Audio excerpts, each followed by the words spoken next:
O'tirishga ruxsat oldingmi? O'tirsam bo'ladimi? O'lat Alamdar. Isming juda ajoyib. Kim qo'ygan? Onam. Birinchi daqiqada birinchi gol. Dadang. Onang tirik bo'lganida seni kim bo'lishingni xohlardi? Diplomat. 2-0. O'zing kim bo'lishni xohlarding? Mafiyachi. Nima qilyapsan o'zi? Nega Germaniyada mafiyachi bo'lishni istamay bu yerda istayapsan? Bu yerda qotil bo'ldim. Bu yerda odil bo'ldim. Odil bo'lishni Chaqirdan o'rgandingmi? Chaqir o'rgangan odamdan. Tog'amdan. Duranaymi. Oynaning orqasida kim bor? Juda qiziqyapsanmi? Oynaning orqasidagilardek emas. Juda bemalol, juda mahoratli. 2-1. Oxirgi savol. Chaqir bilan sen meni o'ldirish uchun bu yerga kirsangiz, meni o'ldirganingizdan keyin bu yerdan qanday chiqasiz?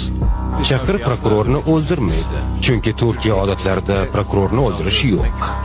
Menga kelsak, men birortasini o'ldiradigan bo'lsam, kasbiga qarab o'tirmayman. Ammo kasbi nima bo'lsa ham, hech kimni qo'lga tushadigan joyda o'ldirmayman.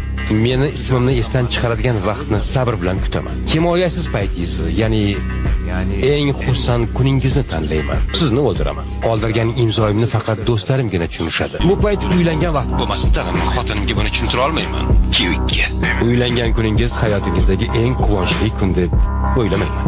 3-2. Yutdik. O'yin tugadi.